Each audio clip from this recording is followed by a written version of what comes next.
Eu quero colocar em evidência neste momento, caros fiéis, o grave lamento feito pelo apóstolo São Paulo, que nós encontramos na epístola para esta missa. Eu vou recordar o trecho que se refere a este lamento.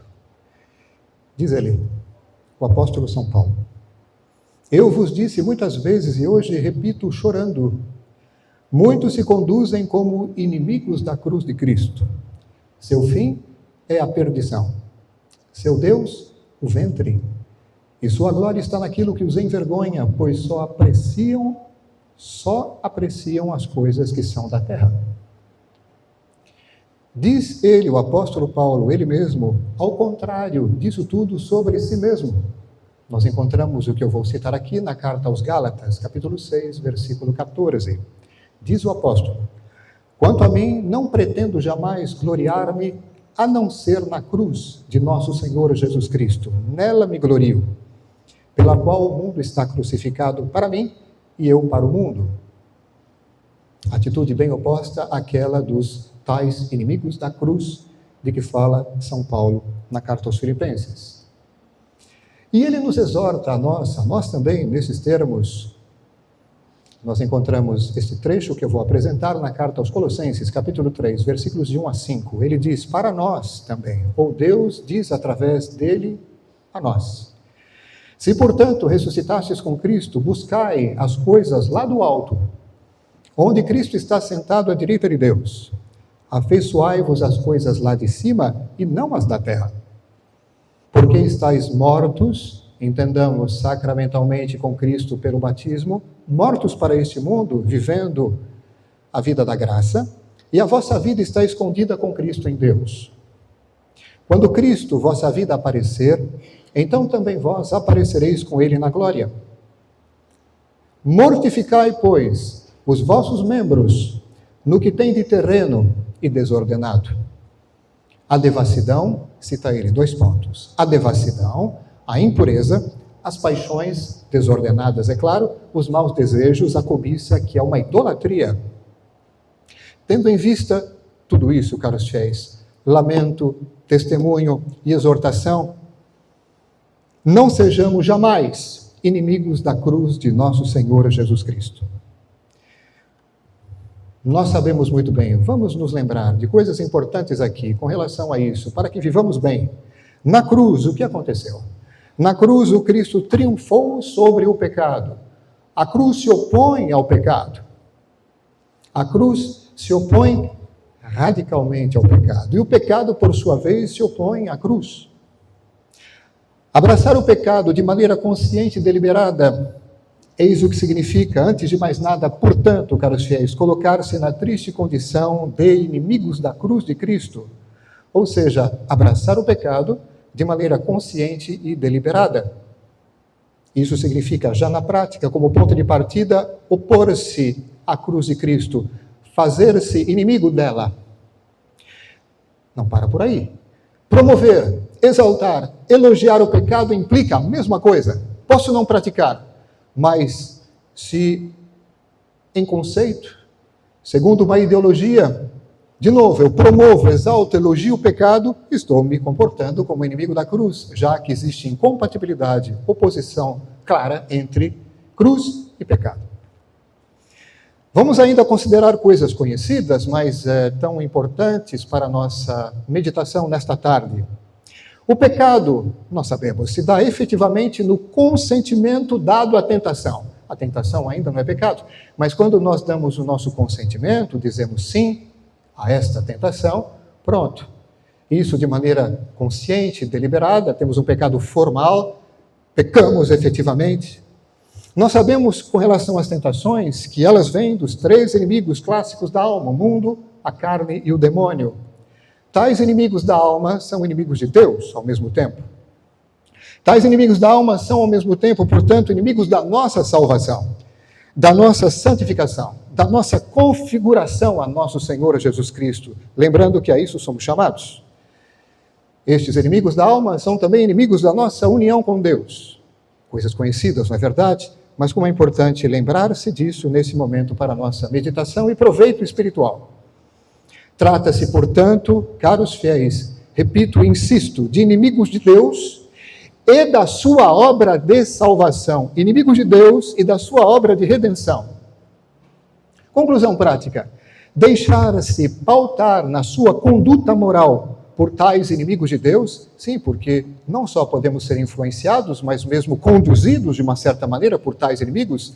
Então, de novo, deixar-se pautar na sua conduta moral por tais inimigos de Deus e das nossas almas e da nossa salvação, e, portanto, da obra da redenção de Deus, obra da redenção que brotou do sacrifício do Calvário, faz a pessoa que assim age inimiga da cruz de Cristo. Vamos ainda, seguindo na nossa meditação, aprofundá-la um pouco mais. Vamos falar do sacrifício de Cristo na cruz ainda. Ora, do que se trata, essencialmente? Quero dizer, na relação do Filho com o Pai. O sacrifício de Cristo no Calvário é a suma expressão, a expressão excelente do abaixamento voluntário de nosso Senhor Jesus Cristo. Sim, porque ele se abaixou, ele se humilhou. Nós encontramos a afirmação disso, por exemplo, na carta de Paulo aos Filipenses. Ele não se prevalecendo da sua condição divina, ele se humilhou, se abaixou e assumiu a condição humana. Imaginem, o soberano rei do universo. Deus eterno, Criador do céu e da terra, assume a condição humana, uma natureza infinitamente inferior à dele. E vejam, não numa condição confortável, não num palácio, terrenamente falando, mas assumiu a condição humilde e pobre de um servo, de servidor, assumiu a condição humana como servidor, e não para por aí. Terceiro grau de abaixamento, algo que já consideramos aqui há um tempo atrás, ele aceita passar pela morte, não tem nenhuma obrigação de fazê-lo, mas livremente quis entregar a sua vida em resgate de todos nós. Ele aceitou passar pela morte, terceiro grau, terceiro nível de abaixamento, e não uma morte qualquer, a morte mais humilhante, mais ignominiosa que há, a morte de cruz, terceiro grau de humilhação. Sim, o sacrifício do Calvário é a suma expressão do abaixamento voluntário de nosso Senhor. Isso fala de expressão extremada de humildade. Expressão também, caros fiéis, suma expressão de sua perfeita obediência à vontade do Pai. Nós sabemos que ele se fez obediente até a morte, morte de cruz, obediente à vontade do seu Pai, até o derramamento total do seu sangue, até a última gota de sangue. Entendem o significado supremo do sacrifício de Cristo na cruz? Muito bem, vamos continuar. Quem quiser ter parte com nosso Senhor Jesus Cristo deve imitá-lo, claro, guardadas as proporções. O que nosso Senhor viveu, só ele pode viver, sendo ele o Verbo eterno, Deus, com o Pai e o Espírito Santo, o Verbo encarnado. Sim, só ele vive esse sacrifício, como ele o viveu.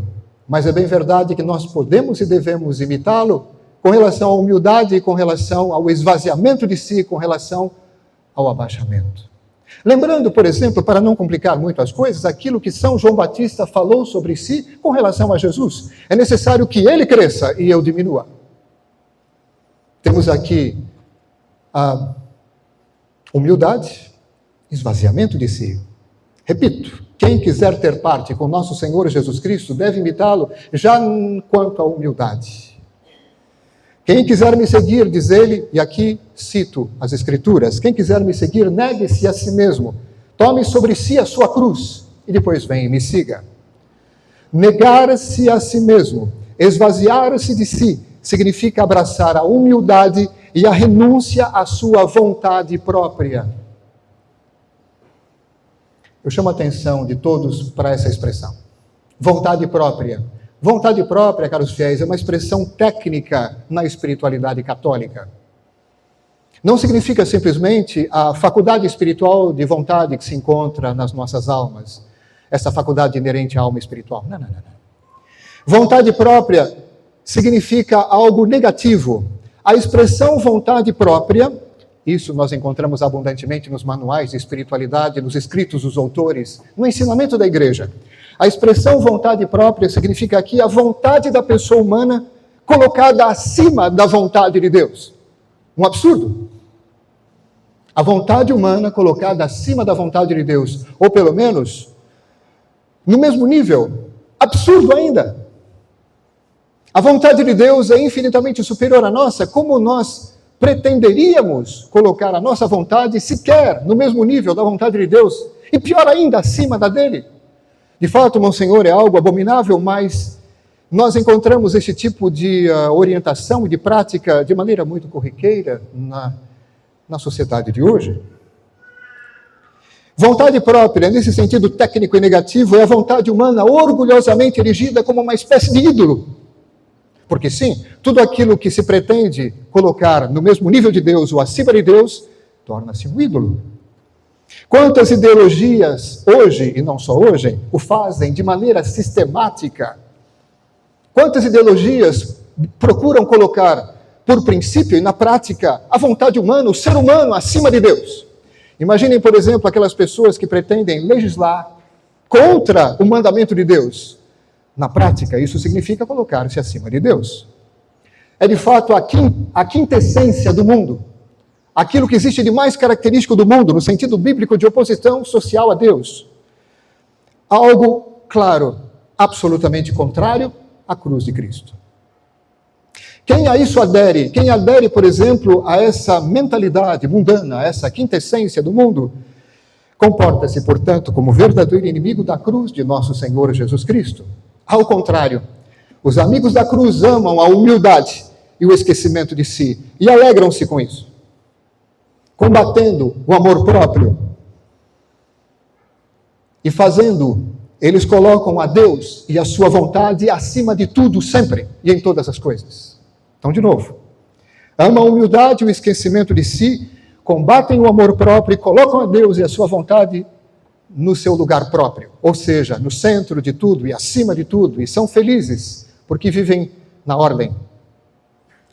E a essência da caridade e da justiça, mortificando suas paixões desordenadas, crucificando a sua carne, abraçando as cruzes cotidianas.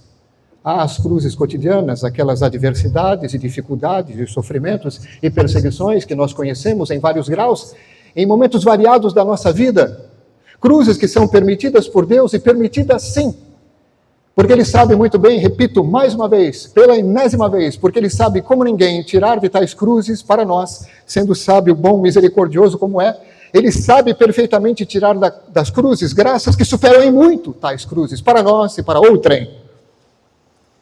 Os sofrimentos de cada dia, se tivéssemos olhos espirituais para perceber o valor de cada um deles, quando abraçados por amor a Deus, buscando cumprir no acolhimento deles a vontade de Deus, os sofrimentos de cada dia abraçados generosamente se tornam meios de purificação e santificação.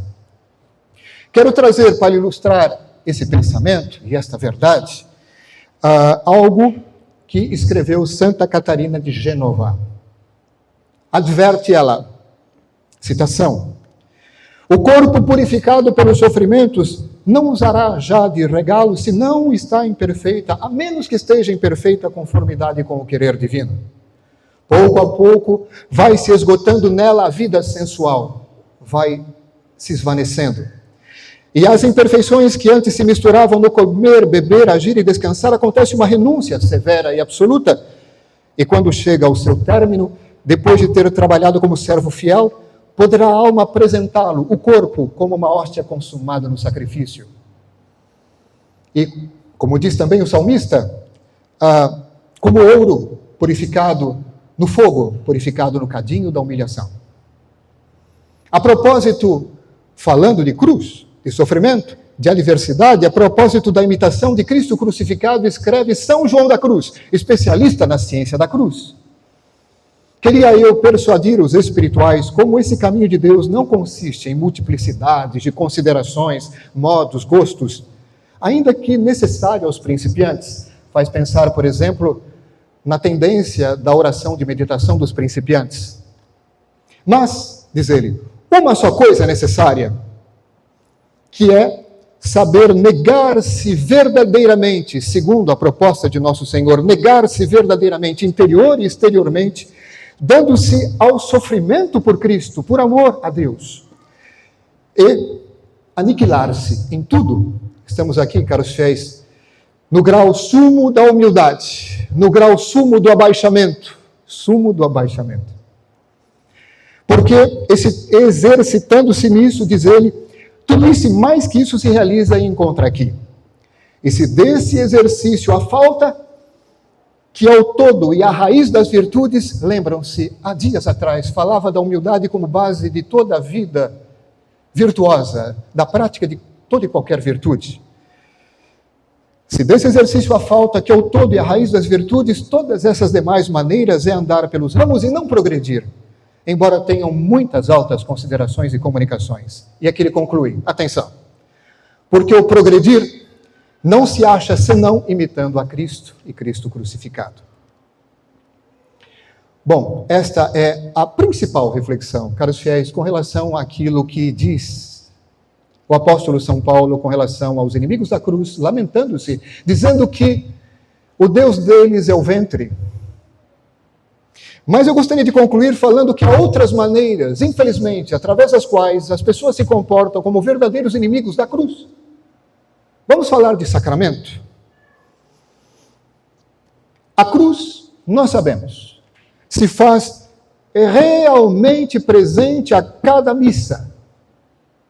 Realmente presente, não de maneira cruenta, como no acontecimento histórico único, mas de maneira incruenta, se faz realmente presente. E tanto é que quando viemos à missa, nós nos colocamos, já a partir da consagração, aos pés da cruz, literalmente. Atenção! Desprezar a missa, fazer pouco caso dela, comportar-se mal nela, negar o seu caráter sacrificial, são tantas formas de agir como inimigo da cruz de Cristo. Mas ainda, outra coisa, ainda a questão doutrinal. São tantas, mas eu vou pegar um exemplo só. Ainda, por exemplo, um outro problema, então, de ordem doutrinária. Vamos lá, o exemplo que eu tenho é o seguinte: aqueles que, infelizmente, aderem ao nefasto e diabólico erro do reencarnacionismo, aquele ideário baseado sobre algo fantasioso, que não existe, que é uma suposta sucessão de vidas, através da qual, sucessão de vidas, a pessoa se purifica sozinha, ela mesma, sozinha. Aqueles que aderem ao nefasto e diabólico erro do reencarnacionismo, além de abraçar uma ideia em si herética, ao negar a necessidade do sacrifício redentor de Cristo, comportam-se, claro, eles também como inimigos da cruz. De fato, caros fiéis, dizer que alguém se purifica sozinho, através de uma suposta sucessão de vidas, é o mesmo que afirmar a mais absoluta inutilidade do sacrifício de Cristo. Se eu me purifico sozinho, para quê? Nosso Senhor, então, dignou-se vir até nós, fazer-se um de nós, igual a nós em tudo menos do pecado, sofrer o que sofreu, derramar o seu sangue em expiação dos nossos pecados. Se isso é inútil, vejam que grave afirmação. Aderir a esse erro significa dizer tudo o que ele fez foi inútil, a cruz é inútil. Isso também significa comportar-se como inimigo da cruz. Caros fiéis, outras tantas coisas poderíamos considerar aqui de graves como estas, mas vamos ficar por aqui e simplesmente rezar. Rezamos a Nossa Senhora do Rosário, pedindo a ela que nos obtenha por sua materna e poderosíssima intercessão a graça de sermos sempre fiéis e fervorosos amigos da cruz de nosso Senhor Jesus Cristo. Louvado seja nosso Senhor Jesus Cristo. Em nome do Pai, do Filho e do Espírito Santo. Amém.